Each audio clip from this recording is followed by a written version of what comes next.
Hurricane Katrina struck New Orleans in 2005, flooding 80% of the city and killing more than 1,500 people.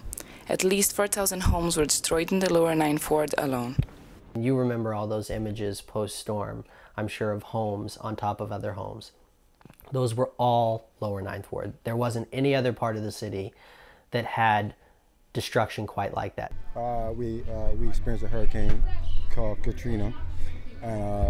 I probably had this much water staining inside my house, with surges up to probably as high as 8 feet inside the house. And all the water rushed in, and we had to get all the way to the top of the roof when the water came in. Some of these people found their houses 12 and 15 blocks from where they was originally at.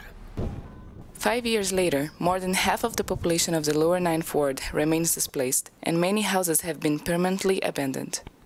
I've heard anywhere from 15,000 to 17 or to 20,000 people lived in the neighborhood before the storm, and there's only about 4,000 at the most. So they don't want to come back into this area. They don't want to rebuild in this area. They don't want to build grocery stores in this area because they're afraid that it's just going to get devastated again come the next hurricane season. It was super hard to come back. You had to do a lot of work. You had to really want to come back. You had to love Lower Nine. But those who chose to come back and rebuild their homes are counting on help from third parties. And somebody asked me, "Hey, do you need some help or do you want some help?" And I was like, "Sure." And these young people, they're from Pantego Christian Academy out there in Arlington, Texas. And they came here and they helped me paint the outside of my home. But one of the goals of rebuilding the lower Ninth Ward is to make it more environmentally sustainable, as well as safe and budget-friendly for residents. Organizations such as Global Green, Make It Right, and the Center for Sustainable Engagement and Development are committed to do just that. Generally speaking, green homes are better built. A lot of the work that we're trying to do is just develop like a carbon calculator. How much energy are we using in Lower Nine? We're not doing it like I feel in many other communities where it's like, oh, you're helping the planet. No, we're helping your wallet. This home is actually net zero. So over the span of a year, we don't have any utility bills.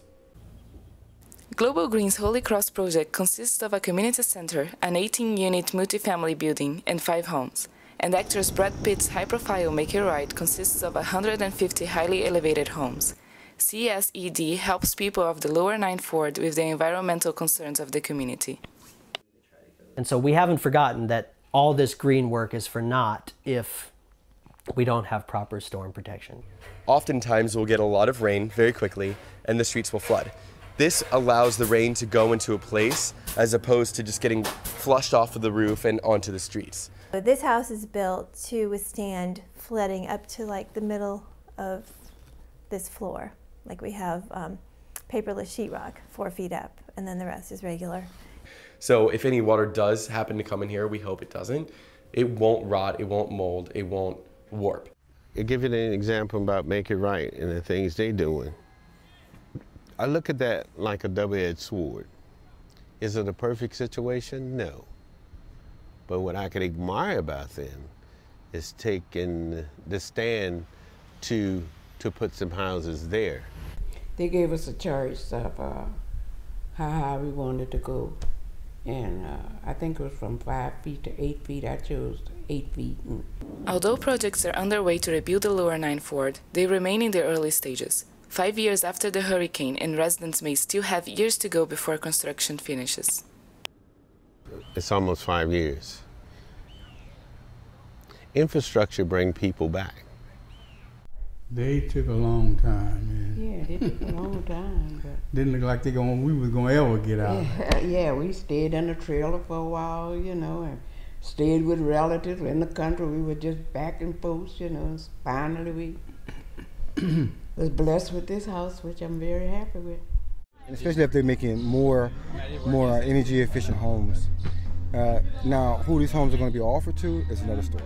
Our goal is really that the first priority is returning residents. So if anybody comes that's returning resident, and especially if they're a first responder, they're like first priority for us. But the main thing is we do want to sell them and get people in them.